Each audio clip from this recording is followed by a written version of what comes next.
Hi, everyone. Welcome to my short presentation to bring awareness towards the mass shooting issue that is currently active in the United States in 2022. For starters, my name is Samantha Castillo, and I am a student at Pepperdine University, and I'm also enrolled in the Graduate School of Education and Psychology. Now, please come along with me as I demonstrate the importance in gun control in the United States. Mass shootings continue to rise. As many of us know, the amount of mass shootings has drastically increased in the past few years, especially in the United States. For instance, in 2022, there have been at least 314 mass shootings in the United States, which is a large number considering we are only halfway into the year. Similarly, in 2022, studies showed that at least 20,000 individuals have died due to gun violence, not necessarily mass shootings, but with the minimal usage of firearms. Furthermore, studies have also showed that firearms, like guns, have been considered the #1 leading cause of death, and in some states, like California, they have stricter gun laws than others. Although all states allow the ownership of guns, some states have a wider range of laws than others. The number of deaths in the United States due to mass shootings in 2022.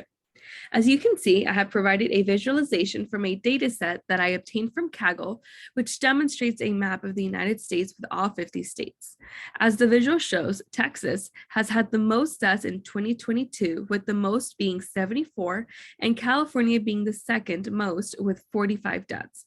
However, there are many states that have not had any mass shootings at all, like Montana, Idaho, Wyoming, South Dakota, and even North Dakota. However, states like Utah and Kansas only have had one mass shooting each for the year of 2022. However, within these mass shootings, injuries have also occurred that fortunately didn't necessarily end with death. For instance, as this visual shows, the state of Texas, which currently has had the most deaths, also has 163 injuries during the mass shootings. However, California was third in injuries with 117, and Illinois accumulating 155 injuries due to mass shootings. Therefore, as we can see, mass shootings are not only just causing deaths, but also physically, mentally, and emotionally injuring the victims. Nonetheless, I also wanted to demonstrate a visualization that compares Texas and California, the top two states with the most deaths in 2022, and break it down by the states. For instance, in California, the city of Sacramento had 8 deaths, and for Texas, the city of Uvalde had 22 deaths, which is most likely from the most recent mass shooting of the elementary school. However, California's city Arden Arcade is second with 5 deaths, and Texas city of Houston is also second with 15 deaths. However, although California is second, there is a clear gap of deaths when comparing Texas and California. Furthermore, as I also mentioned earlier, these visualizations are all representing mass shootings in 2022. However, we are only halfway into the year. Therefore, as this visual demonstrates, from January to May, the number of deaths in the United States continue to increase, with May being the peak of 409 deaths and then decreasing for June and July. Regardless, 409 deaths is far too many, and it is essential for us to look at the changes we can make as a society to decrease the amount of mass shootings.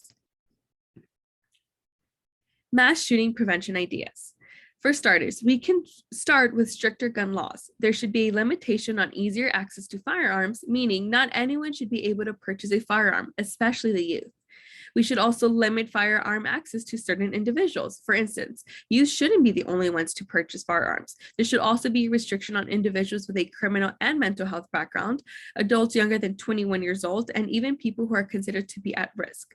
There should also be a questionnaire that is given to potential individuals who want to be gun owners, like questioning them on why they even want to purchase a gun to begin with. The state should also require mandatory prerequisites, training, and licensing for potential owners.